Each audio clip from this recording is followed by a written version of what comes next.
የባህር በር ያስፈልጋታል ኢትዮጵያ ወደብ አልባ አትሆንም ኢትዮጵያ ሁሉም ይጠይቅ ይነሳል ኢትዮጵያ ተጠያቂ ነን ሁላችን ለኢትዮጵያ መልህቃን ማዬ ቀይ ባህር ነው ቤቴ ጀግንነት ውርሴ ነው የአያት ያባቴ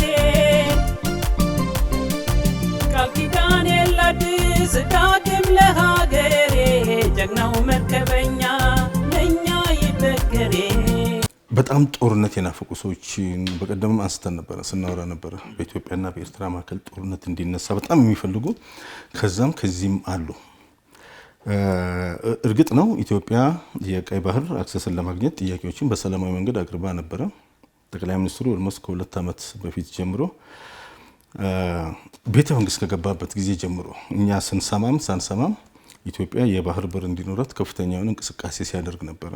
በድብቅም መጨረሻ ላይ በግልጽ ያንን አስመልክቶ ኢትዮጵያ ያቀረበችው ጥያቄ የዓለም አቀፍ ሕግን ያማከለ የኢትዮጵያን ጂኦግራፊያዊ አቀማመጥ ያማከለ ታሪክን ያማከለ ብዙ እውነታዎች ባሉት መንገድ ኢትዮጵያ በቀይ ባህር ላይ ተጠቃሚ መሆን አለባት የሚል ጥያቄ ተነስቶ ብዙ ማወያያ ሆኖ ነበር። ይሄ ሁሉ ሲነሳ በተለይ ከኤርትራ በኩል የእሺታም የይሁንታም በግልጽ የሰማነው ነገር የለም። የመስማማትም ያለመስማማትም የሰማነው ነገር የለም። እኔ ግን እገምታለሁ የኢትዮጵያ መንግስት ከኤርትራ መንግስት ጋር ጥያቄዎችን አቅርቦ ሲነጋገር ቆይቷል። በተለይ በለውጡ ማግስት በኢትዮጵያና በኤርትራ መካከል ያለው የዲፕሎማሲ ግንኙነት በተሻሻለበት ወቅት የነበረው ሁኔታ ሁላችንም ተስፋ የሰጠው ምንድነው? በሰላማዊ መንገድ በውይይት በወንድማማችነት ድርድር እንኳን ሳይደርስ ወይም ክርክር ጋር ሳይደርስ የዓለም ሌሎች የተባበሩ መንግስታት ይሁን እዛ ሳይደርስ ሁለቱ መሪዎች በሁለቱ ሀገሮች መካከል ያለውን ታሪካዊ ግንኙነት ግንዛቤ ውስጥ አስገብተው የሁለቱን ህዝብ ወንድማማችነት ግንዛቤ ውስጥ አስገብተው ጉርብትናን ግንዛቤ ውስጥ አንድ ህዝብ መሆኑ ራሱ ግንዛቤ ውስጥ አስገብተው ይሄ ነገር በሁለቱ ስምምነት ውሳኔ ያገኛል የሚል ተስፋ በብዙ ሰዎች ውስጥ ነበረ። ነገር ግን መጨረሻ ላይ ያየን ያለነው ኖርማል የሆነ ግንኙነቱም እየቀነሰ ይመጣና ያው ፕሮፓጋንዳው ከዛም ወደዚህ ነገሮች ይጎተታሉ። አሁን ከሁለቱ መንግስት በላይ ነገሩን እየጎተተ ያለው ፕሮፓጋንዳውና ይሄ አጫፋሪው ነው ዳርዳር ያለው። በዚህ በመንግስት በኩልም አሉ በቃ ቀይ ባህርን ሰብረን እንገባለን ምናምን የሚሉ አሉ። ይሄ አግባብ ያለው አይመስለኝም። በዛ በኩልም 4 ኪሎ ሁሉ እንገባለን የሚሉ አሉ ዩቲዩበሮች ምናምኖች ማለት ነው። ይሄም አግባብ ያለው አይመስለኝም። ወደ ትግራዩ ለመግቢያ እንዲሆነን እንደ በዚህ አጋጣሚ በትላንትናው ዕለት እንደምናስታውሰው የታላቁ ኢፍጣር ተካሂዶ ነበር። በጣም ደስ የሚል ነበር። እንደው በሱ ብንጀምር ብዬ ነው እንደው በዚህ ዘይረ ነው ብንጀምር በጣም መልካም ነው ብዬ አስባለሁ። እውነት ለመናገር የዚህ አይነት የጎዳና ላይ ኢፍጣር ሲደረግ ተሰባስቦ እዛ ጋር አንድነትንም ታጠነክርበት ነው አይደለ? መቼስ በእስላም ደግሞ አንዱ መልካሙ ነገር በጋራ መሰብሰብ አዛን ሲደረግ ሁሉም ሰው በጋራ ሄዶ ሲሰግድ እንኳን ሶላት ላይ በርከት ብሎ ሲል እንዳውም ሱና ነው ጭምር ነው የሚባለውና በጣም ትልቅ ነገር ነው። ሌሎቻችንን መመልከታችን ጥሩ ስሜት ፈጥሮልናል። በጣም ደስ የሚል ነው። ውድድሩም ደግሞ ነበረ ነበረ በጣም ደስ የሚል ነው ለማለት ነው። በዚህ እንጀምረው ብዬ ነው። ትክክል። አሁን በዚህ ቀደም ሲል በጀመርነው ብንቀጥል ነው ጥሩ የሚሆነው። በተለይ ከዚህ ከባህር በር ጋር በተያያዘ የሚነሱ ነገሮችን አስመልክቶ እስካሁን እየተነሱ ያሉ ነገሮች የህግ ጉዳዮች ናቸው። በህግ በሰላማዊ መንገድ መሆን ያለባቸው ነገሮች እና ሰጥቶ መቀበል ነው መቼም ዓለም ላይ ያለው ሌላ ነገር የለውም። ከዛም አልፎ ደግሞ በዓለም አቀፍ ህግ መሰረት መጠየቅ ያለብን ነገር ይገባናል ብለን የምንለው ነገር ካለን እንጠይቃለን። ነገር ግን ይሄንን ሚዲያ ላይ ያሉ ሰዎች ስላነሱት የሚሆን ነገር አይደለም። አካሄዶችና የመሳሰሉ ነገሮች አሉ። ለምሳሌ ኢንተርናሽናል ሪቨርስ ሎ የሚባለውን ባጭሩ ስንመለከት ድንበር ተሻጋሪ ወንዞችን ገድበህ በቃ ሄዱም ከዛሬ ጀምሮ ብለህ አጥረህ መኖር አትችልም። ለምሳሌ አባይን ሄዱም ከዛሬ ጀምሮ እዚሁ ነው የሚኖረው ማለት አትችልም። የዓለማችን ትልቁ ወንዝ ነው። በዛ ወንዝ ላይ ህልውናቸው የተመሰረተ ሀገራት አሉ መኖር የማይችሉ። ግብጽ የምትባለው ሀገር ለምሳሌ የለችም፣ የደም ስራ ኢትዮጵያ ነች። ነገር ግን አይ መብታችን ነው በኢትዮጵያ ተራሮች ላይ ስለሚዘንብ እዚሁ እናደርገዋለን። አንደኛ ተፈጥሮ መገደብ አይቻልም፣ ሁለተኛ በሞራልም በህግም በምንም ተቀባይነት የለውም። ለሴሚስትሩ እኛ እንደዛ የምናደርግ ከሆነ ህልውናቸው የተመሰረተ በመሆኑና ያንን ውሃ የምናቆም ከሆነ ጥያቄ ውስጥ የሚገባ ከሆነ የመኖር ያለመኖር ጉዳይ እኛም ደግሞ የህልውና ጉዳያችን እንደዛው ነው። በተለይ ከባህር በር ጋር በተያያዘ ያሉ ነገሮች መውጫ ማግኘት አለብን። ኢትዮጵያ ትልቅ ሀገር ነች። ከ10 ትልልቅ ሀገራት በዓለም ላይ ካሉት አንዷ ነች። ይህንን የህዝብ ቁጥር ተይዞ መቀለድ አይቻልም። ጥያቄዎች ካሉ ብዙ ጊዜ የሚነሳውን ለምሳሌ ከአሰብ ጋር በተያያዘ በጣም ግልጽ ስለሆነ የአሰብ ጉዳይ ማለት ነው። ፈንጂ ነው የተጠመደው እንደሚታወቀው፣ ብዙ ጊዜ ደጋግመን አንስተነዋል ይህንን ነገር። ሁሉ ጊዜ ቲፒኤልኤፍ ያደርግ የነበረው ለምሳሌ በቤኒሻንጉልና በአማራ ክልል፣ በሶማሌና በኦሮሚያ ክልል፣ በአፋርና በአማራ፣ በአፋርና በሶማሌ፣ በአፋርና በኦሮሚያና በአማራ ክልል ላይ ሁሉ ጊዜ ፈንጂዎችን የመጥመር ነገር የሆነ ሰዓት ላይ እኔ ከሌለ ሁሉ ፈንድቶ አገሪቷ ትወድማለች የሚል ነገር እንዳደረገ ሁላ የአሰብንም ጉዳይ እንደ ፈንጂ ነው የተጠቀምበት ነው ለመናገር ቲፒኤልኤፍ። ነገር ግን አሁን በኢትዮጵያ ውስጥ በክልሎች መካከል የጠመዱት ፈንጂ ፈንድቷል። የበላው ግን እነሱን ነው። ዞሮ ዞሮ እንግዲህ እነሱን ፈንጂ አጥማጁንም እኮ ይበላዋል መጨረሻ ላይ። ግን ይሄ በዋናነት የበላው እነሱን ነው። ይሄ አይደል እንግዲህ ያየነው ባለፈው 5 ዓመት በነበረው ጦርነት የሁሉም ወያኔዎች እዛ ሄደው ታጥቀው ወደ ቦታችን እንመለሳለን ሲሉ የሁሉም የኢትዮጵያ ክልል ህዝብ ነው ሆ ብሎ ተነስቶ የበላቸው። ዳግም እንዳይመለሱ አድርጎ ነው እንግዲህ እንትን ያደርጋቸው ነው ወደ አሳብ ሴሌክቲቭሊ። በነገራችን ላይ ህዝቡ በጣም ደግሞ ደስ የሚለው ነገር ካደረጉት ነገር አኳያ ወደ ህዝብ አልተሄደም። ቲፒኤልኤፍ እንግዲህ ያው የመጣበት ሁኔታ ምናምን አለና ወደዛም ሳይገኝ ሁሉም ቦታዎች ላይ ፈንጂ ጠምዶ ነበር። እንደው ቅርቡን ነገር ነው ወደ ቦረና ስንሄድ የሆነ ወቅት ላይ ያየነው ነገር በዚህ በደራሼና በኮንሶ መካከል እንኳን ከደራሾቹ ጋራ በመሆን አሰልጥነው በጣም ከባድ ኃይል አሰልጥነው ምናምን ብለው በኮንሶቹ ላይ የደረሰው ነገር በሺዎች የሚቆጠሩ እንዲሰደዱ አድርገው ከወጣ ብሎ ባለ ቦታ ላይ አንድ ቦታ ላይ እዚህ ከደራሽ አካባቢ ላይ ወደ 150 የደቡብ ፖሊስ አባላትን መንገድ ላይ ጠብቀው ረሽነው በሰዓቱ ነበር እኔ ሄጄ የነበረው በወቅቱና ይሄን ሁሉ ነገር አድርገው ወደ አሰብ ጉዳይም ሲመጣ በተመሳሳይ ሁኔታ ያን ነገር ነበር ያደረጉት። በወቅቱ ስጋቶች ነበሩ በኤርትራ በኩል ሆነን ለመናገር፣ ምክንያቱም ኢትዮጵያ ትልቅ ሀገር ነች። ይሄ እንግዲህ በቁጥር ትንሽ ነው ብሎ የሚያስበው ቲፒኤልኤፍ የመጣበት ቦታ ይታወቃል። እንግዲህ ከዛ ከደደቢት ተነስቶ እዚህ መጥቶ ቱለማ መሬት ላይ ተቀምጦ ንጉስ ሆኖ ንጉስ ፎር ላይፍ ሆኖ መለስ እንደዛ ነበር ያስበው የነበረው እና ለመኖር የሚያስችላቸው ነገር አንደኛ ሁለቱን ትልቅ የህዝብ ክፍል ነው ብለው የሚታመኑም የሆነውንም አማርኛና አፋን ኦሮሞ ተናጋሪውን ህዝብ በመከፋፈል እሳትና ጭድ ነው የሚል ትርክት በመፍጠር በመስራትም ጭምር ሀገራችን እኮ ስትመለከት አሁን ሁሉም ቦታዎች ላይ ትካዜ ውስጥ የሚከቱ ሐውልቶች ናቸው ያሉት። የአንድነት የፍቅር የሰላም ሐውልት የለንም እኮ እዚህ አሁን እኛ ያለንበት ከፍ ብትል የቀይ ሽብር ሰማዕታት ሐውልትን ትመለከታለህ።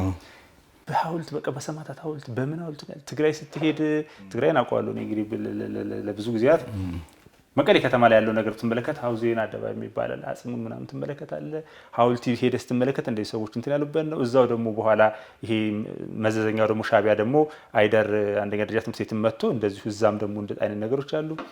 ወደ ኦሮሚያ ብትሄድ ወደ አማራ ክልል ብትሄድ በሙሉ ያዘን የመቁሰል ሐውልቶች እንድናደርግ ነው። የአንድነት ግን ሐውልቶች ወደፊት እንገነባለን። ልክ አሁን የምረሱ ዩኒቲ ፓርክ ቴንኪው እሱን ለማለት ፈልጌ ነው። እንደዚህ አሁን ለምሳሌ እየሰራናቸው የአድዋ ሙዚየም በጣም አመሰግናለሁ። አድዋ አሁን አድዋን የመሰለው አሁን ነው። ጠቅላይ ሚኒስትሩ እኮ የሰላም ሎሬት ናቸው አይደለም እንዴ? ይሄ እኮ ትልቅ ለኢትዮጵያ እኮ ትልቅ እሴትን የሚያመጣ ነገር ነው።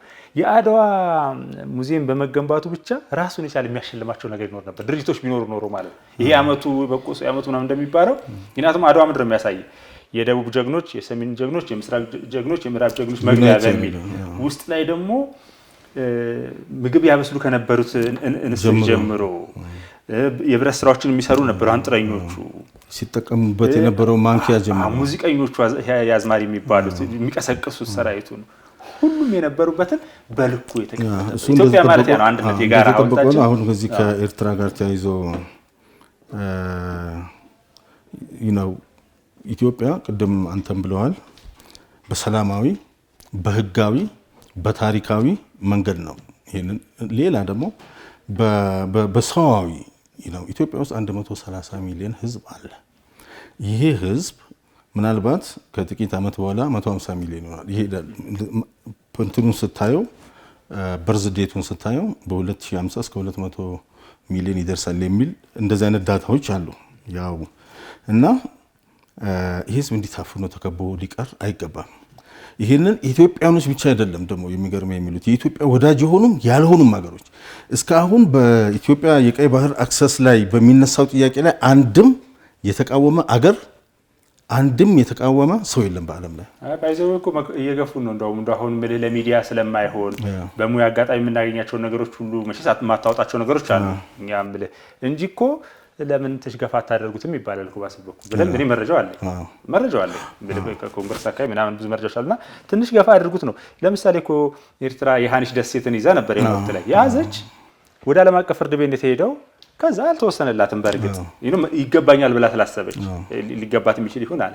እኛ በዛ መንገድም አይደለም የፈለግነው። ስለዚህ መዝገቡን አቧራውን አራክፈን መዝገቡን ገለጥ አድርገን ታሪካዊ ሰነዶቻችን አቅርበን በስተት ነው ይሄ መንግስት ያልሆነ ህገ መንግስት ያልሆነ መንግስት የኪስ አውላቂዎች ስብስብ ነው አልፈልግም ብሎ እንደ ከረሜላ ያወረወራት ብለን ማንሳት የማንችልበት ነገር የለም። ነገር ግን ይሄም ቢሆን በመንግስት በኩል እንደዛ አይነት አቅጣጫ አልሰማንም አላየንም። የባህር በር አካል እንሆናለን ብለዋል ክቡር ፊልድ ማርሻሉም ክቡር ጠቅላይ ሚኒስትሩ እንደዛ አይነት ነገር አለ። ይሄ ያካሄዳለ በጣም ትክክል ነው። የኢትዮጵያ ህዝብም ከዚህ ነገር ጎን ነው ያለው። አንዳንድ በተለይ ከዚህ ከአማራው ጽንፈኛ ኃይል ፋኖና እሱ ጋር የተያዙ ዲያስፖራዎች ወይም የሚሉት አንድም ነው የዚህ ነገር ለዘመናት አንዳንዶቹ ራሳቸው ሲያነሱ የነበሩት አሁን አንዳንድ ሰው ስም ማንሳታው እንደነ አንዳርጋቸው ጽጌ እንደነ ልደቱ አያለው የራሳቸው ጥያቄ ነው። አሁን ግን ጥያቄው ትክክል ነው ይላሉ። ጥያቄው ትክክል ነው፣ ግን ብልጽግና ፓርቲና ጠቅላይ ሚኒስትር አብይ አህመድ መጠየቃቸው ትክክል አይደለም። ጥያቄው ትክክል ነው ይላሉ፣ ግን ለምን ጠቅላይ ሚኒስትር አብይ አህመድ ጠየቀ? ወይም ደግሞ ለምን ብልጽግና ፓርቲ የሚመራው መንግስት ጠየቀ? ኦኬ። አንዳንዶቹ ደግሞ ምን ይላሉ? ጥያቄው ትክክል ነው ግን ጊዜው ይሄ አይደለም ይላሉ። በነገራችን ላይ ትክክለኛ ጥያቄ ሁሉም ጊዜው ነው። የምታሳድረው ነገር አይደለም። ቢኮዝ ትክክለኛ ጥያቄ ነው። እና እኔ እዚህ ላይ ኮንሰርን የማደርገው ምንድነው የኤርትራ ህዝብ መጥፎ ህዝብ አይደለም አይመስለኝም። ኢቭን የኤርትራ መንግስት ውስጥ ብዙ ጥሩ ሰዎች አሉ ለኢትዮጵያ ወገንተኝነት ያላቸው። አንዳንዴ ደግሞ ይናገራሉ እንትን የሚሉት ነገር አለ። መደረግ የነበረበት ምንድነው ከኢትዮጵያ ወገን ከኤርትራ ወገን አሁን የፕሮፓጋንዲስቶቹ ሚዲያዎቹ ማድረግ የነበረባቸው በሁለቱም ወገን ያለው አካል በሰላማዊና ሁለቱንም ህዝብ ተጠቃሚ በሚያደርግ ብዙ እድል ነው። እንግዲህ አየር መንገድን በዓለም ላይ ሁሉ ጊዜ ተሸላሚ አየር መንገድ ላይ እናካፍላቸው የተወሰነ ከህዳሴ ግድብ የሚመነጨው ኤሌክትሪክ ላይ የተወሰነና የላቸው መብራት የላቸው ለእርሻ የሚሆን መሬት ብዙ እድል ተሰጥቷልና በዛ ወገን ያሉትም ሰዎች ይሄንን እንደ ፖዚቲቭ ወስደው ግፊት ቢያደርጉ በዚህም እንደዛው ቢሆንና ሁሉም የሰላም አማራጭ በጠረጴዛ ዙሪያ ተቀምጦ እኮ ቢወያዩ እነኚህ ሰዎች ከማይስማሙባቸው የሚስማሙባቸው ነገር ይበልጣል። ግልጽ በግልጽ አሁን ጠቅላይ ሚኒስትር አብይና ወይም የብልጽግና ፓርቲ ሰዎችና የዛ ትግደፍ ነው ሰዎች ቁጭ ብለው የግደፍ ቢወያዩ 100 ነጥብ ቢያስቀምጡ በ98ቱ እንደዚህ በ99 ይስማማሉ። ይሄ አማራጭ ያለ ወደዚህ ሰው መግፋት ሲቻል ሁልጊዜ ወደ ጦርነት የመግባት አባዜ አለ። ይሄ አይ ቲንክ የሚያስብ ሰው እንትን ሊያደርግበት ይገባል። ይሄንን ትተን እዚህ ላይ እናቁምና የትግራይ እኔ የፌደራል መንግስቱ ጌታቸው ረዳ የክልሉ ጊዜያዊ ፕሬዝዳንት ጥሪ አድርጎ ነበር የፌደራል መንግስቱ እንዲገባ። ምን ማለት ነው? ማለት ስልታዊ በሆነ መንገድ በቀጥታ ጥሪ አንዳንድ ጊዜ ስልታዊ ይመስላል የግጭቶቹን ሁኔታ ስንመለከት። ይሄ ወደ በኋላ ደግሞ እንግዲህ ህይወት ዋጋ ሁሉ የማስከፈል ሁኔታው የታዩ በአጠቃላይ ብዙ ጊዜ እንደሚነሳው እንግዲህ ከቲፒኤልኤፍ ጋር በተያያዘ ከችግር ጋር ብቻ የሚነሳ ስህተቶችን የሚደጋግም ከታሪክ የማይማር እና ይህን ነገር ደግሞ በመደጋገም ጦሱን ወደ ሌሎች ለማስተላለፍ ጥረት የሚያደርግ ድርጅት መሆኑን በጣም በተደጋጋሚ ስላሳየ በአንድ ባብ ሁለት ጊዜ መነደፍ የለባትም ኢትዮጵያ ማለት አጠቃላይ። ስለዚህ መሆን ያለበትን ነገር ማድረግ በስልት ማለት ነው። ለችግሮች ሁሉ ለህመም ሁሉ ፌጦ መድኃኒት ነው እንደሚባለው ሳይሆን ለእያንዳንዱ በልኩ እና በአግባቡ ነው መደረግ መቻል ያለበት። አሁን እየሆነ ያለው ነገር ጥሩ ነው። መቼስ እስኪናያቸው እየሆኑ ያሉትን ነገሮች አንደኛ ይሄ ቡድን ያደረገው ምንድን ነው? እሱ ትልቁ አደገኛ ነገር ከሻዕቢያ አንድ ክንፍ ጋር ተገናኝቶ በጣም ከባድ ነገር ማድረግ ጀመረ። ለኢትዮጵያ ስጋት ከሆኑ ቡድኖች ጋር ማለት ነው። ይሄ ስጋት ቡድን አንዴ ግብጽ የሚሄድ አንዴ ወደ ሳውዲ ይሄዳል፣ አንዴ ወደ ኳታር ይሄዳል፣ አንዴ ወደ ምን ይሄዳል፣ አንዴ ከሶማሊያ ጋር ችግር አለብን ሲባል ሶማሊያ ይሄዳል። ሁሉም ቦታዎች ላይ ይሄዳል። ምንም እንኳ ተቀባይነቱ በጣም ዝቅ ያለ ቢሆንም ማለት ነው። ምክንያቱም ያለው እንትን ይታወቃል እዛ አካባቢ እና አንዱ አደገኛ ነገር ከሻዕቢያ ጋር እያደረገ ያለው መሞዳሞድ ነው። እንግዲህ ቢሮ መስበሩ፣ ማህተም መቀማቱ፣ ይሄ ሰፈር ጎረምሳ አይነት አሰራር በራሱ አውዱ ይታያል። አንዳንዴ ህዝቡም የራሱን ምላሽ ይስጥበት ብለህ እንድትን የሚያደርጉ ነገሮችንም ነው የምትመለከተው። ሌላው ምናልባት አቶ ጌታቸው መጥተው የሰጡት መግለጫ አለ። እንዳልኩት እኔ ፌዴራል መንግስት ይግባ ጣልቃ ይግባ አይደለም ያልኩት፣ ግን መደረግ ያለበትን አይነት ነገር በጣም በስልት የተሞሉ ሁኔታዎች እዛ ያሉ ሁኔታዎች በሙሉ ፌዴራል መንግስቱ እንዲገባ የሚያስገድዱ ናቸው። የሚከለክለው ነገር የለም። ይሄ ልክ አሁን ሁለቱም የጌታቸው ግሩፕም የደብረጽዮን ግሩፕም በየጊዜው ይመጡና ጠቅላይ ሚኒስትሩን ያወሩታል። ለየብቻም መጥተው ጠቅላይ ሚኒስትሩን ያወሩታል። አንድ ላይም እነሱን አግኝተው ጠቅላይ ሚኒስትሩ አውርቷቸዋል። ጀነራሎቹ ይመጡና የፌዴራል የመከላከያ ኃላፊዎች ጋር ይወያያሉ። በአንድም በሌላም መንገድ ከፌዴራል መንግስቱ ጋር ግንኙነት አላቸው። ባጀት ይመደብላቸዋል። ከዚህ ተጣልተዋል። የኔ ሀሳብ እዚህ ጋር ምንድነው? ይሄ ሁሉ ባጀት ይመደብላቸዋል። የትግራይ ጤና ቢሮ ፌዴራል ጤና ቢሮ ጋር ይሰራል። ያለ ፌዴራል መንግስት ድጋፍና ግንኙነት መንቀሳቀስ አይችሉም። የፌዴራል መንግስቱ ለትግራይ ጋር ከጌታቸው ጋር ግንኙነት ሲያደርግ፣ ከደብረ ጽዮን ጋር ግንኙነት ሲያደርግ፣ ከታደሰ ወረደ ጋር ግንኙነት ሲያደርግ ጌታቸው ስለሆነ ደብረ ጽዮን ወይም ታደሰ ወረደ ስለሆኑ ሳይሆን የትግራይ ህዝብ ኢትዮጵያ ጋር ስለሆነ። ነገር ግን በሚሄዱበት ቦታ በሙሉ እኛ ከፌዴራል መንግስቱ ጋር ግንኙነት የለንም ብሎ ይክዳሉ። ዋይ ለምንድን ነው የሚክዱት? የፌዴራል መንግስቱ ወንጀለኛ ነው። ከነሱ በላይ ነው ለኢትዮጵያ መንግስት የሚያስበው። ያየ ነው። ጎትተው ጦርነት ሊያስገቡን ነበረ ከአንድ ሳምንት በፊት። በቁርጠኝነት ለጦርነት ቅድሚያ እንደማይሰጥ በግልጽ ለኢትዮጵያ ህዝብም ለዓለም ህዝብም አሳይቷል። ባለፈው ሳምንት ይሄ መንግስት ባደረገው ነገር ያለ መንግስት መኖር አይችልም። ከመንግስት ጋር መስራታቸውን ደግሞ ይክዳሉ። እና እንደዚህ አይነት ነገር አለው። ብሼትን ምን ትላለህ? በጣም ይሄ ነው ቆጣ ነገር። አንደኛ ነገር የሚያስመስሉባቸው ስም ነገር ተመልክተው ከሆነ አሁን እኮ አቶ ጌታቸውና ዶክተር ደብረጽዮንን እንመለከት ተጋጩ የሚለው ነገር ዛሬ አይደለም የሰማ ነው። ከዛ በኋላ ህወሓትን የሚያስንቁ የሃይማኖት አባቶቻችን ናቸው የሚሏቸው ደግሞ አስታረቋቸው ሲባል እንሰማለን። በአንድ በኩል ኢትዮጵያን የሚረግሙ የሃይማኖት አባቶች ናቸው እዛ ያሉት አንዳንዶቹ ጳጳሳት የተባሉት ማለት ነው። የመንደር ጵጵስና የተሿሿሙ ሰዎች ማለት ነው። ያንን ያደርጋሉ። አስታረቅናቸው ብሎ ደግሞ እየሳቁ ደግሞ አየን ጌታቸውንና ደብረጽዮንን ተመለከትን። እነዛው ሰዎች የሚመክሯቸው ሁሉ ይመስለኛል እንግዲህ የተጣላችሁ አስመስሉና ጫና ፈጥራችሁ ምናምን ብላችሁ ትኩረት ሳቡ ይመስላል። ምክንያቱም የሃይማኖት አባቶች እኛ እያለን አትጋጩም ብሎ እነሱ ካስታረቋቸው በኋላ አሁን ደግሞ ምን ተፈጥሮ ነው ተመልሶ እንደዚህ አይነት መግለጫ ዘኔክስት ደግሞ አቶ ጌታቸው ደግሞ ተመልሶ ደግሞ ሲገባ ምናምን ትመለከታለህና ትንሽ የተለመደ ነው እንደዚህ አይነት ነገር ተጠቀም። አሁን ይሄ ቅድም ያነሳነው ከኤርትራ ጋር ጦርነት ሊደረግ ነው የሚባለው አዋራ በዚህ መሀል ፌዴራል መንግስቱ አጣብቂኝ ውስጥ ስለሚገባ አድቫንቴጅ እንጠቀም አይነት ነገር ነው። ትኩረት እንደው ይስባል የሚል አዎ፣ አንደኛ ትኩረት ይስባል። ለነገሩ ከተገናኙ ሻዕቢያና ይሄ ደብረጽዮን ቡድን የሚገናኝ ከሆነ እውነት ለመነጋገር በወታደራዊ እይታ ነው ከተባለ አብረህ ጠርገዋል፣ እንደውም ይመቸናል። ግን እንዲህ አይነት ጨዋታ ውስጥ የሚገባል ማለት አይደለም። ያ ትክክል ነው ያልከው። የሻዕቢያ አሁን የዚህ የህወሓት ፋኖና ሸኔን ጨምሮ ምክንያቱም እውነት እነሱ ጋር የለችም። አሁን ጊዜ ተደራጅተው አንድ ላይ ሆነው ቢመጡ የሚጠረጉ ናቸው። የኢትዮጵያ ህዝብ ያለው ልዩነት ቁጭ አድርጎ ነው የሚዘምትባቸው።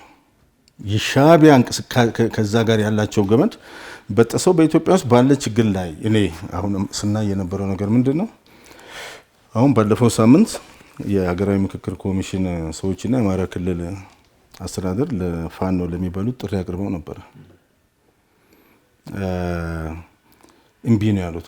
ምክንያቱም ብሎ እነሱ ያስቀመጡት መንግስት ተዳክሟልና ለዛ ነው እንደዚህ አይነት አባዚዎች ድሮም ነበር። ያኔ በወያኔ እንደተባለው ወያኔዎች እንደዛ ሲሉ ነበር። ከማን ጋር እንደራደራለን ጌታቸው አሁን እንደው አንዳንድ ነገርን ዝም ብለህ ታልፋለህ እንጂ ሲናገር የነበራቸው ነገሮች ፖለቲካ አቂም የለውም። ካሸነፍኩ በኋላ ምንም ተበቀለው ነገር የለም። ታስተምርና ወደ መስመር ታመጣዋለህ እንጂ አንዳንድ የሚባሉ ነገሮች በአርት አድርጎ ማቅረብ ይቻላል። አሁን ጠቅላይ ሚኒስትሩ ኤርዶጋን አያድነው ፑቲን አያድነው ምናምን ሲል ነበር። አሁን ጌታቸው ረዳ ማን ነው የሚያድነው? ኢሳያስ አያድነው፣ ደብረጽዮን አያድነው። የት ነው የመጣው? እና እንደዚህ አይነት ነገሮች አሉ። ይሄ ሁሉ የሚሆነው ለመሰለ ከመነሻው ግፍ ያለበት ነገር ስለሆነ ይህንን ነው የምለው። በጣም አመሰግናለሁ። አንድ ሁለት ነገሮች ልመርቅበትና የዛሬውን ጉዳይ እንጨርሳለን። እንደው ዛሬ ስለሆነ ያነሳ ነው ብዬ ነው። በተለይ ሁለቱ ነገሮች በጣም የሚያሳዝኑ ስለሆነ አንደኛ ተመላሽ መልሶ ማቋቋም በተመለከተ እንዳይመለሱ ፈልገን የተባለው ነገር በጣም የሚያሳዝን ነው። ይሄ ለታሪክ እንዲቀመጥ ብዬ ነው በዚህ አጋጣሚ ፕራይም ሚዲያ ላይም እናንሳው በሚል ነው። አቶ ጌታቸው ያነሳው ያንን ነው።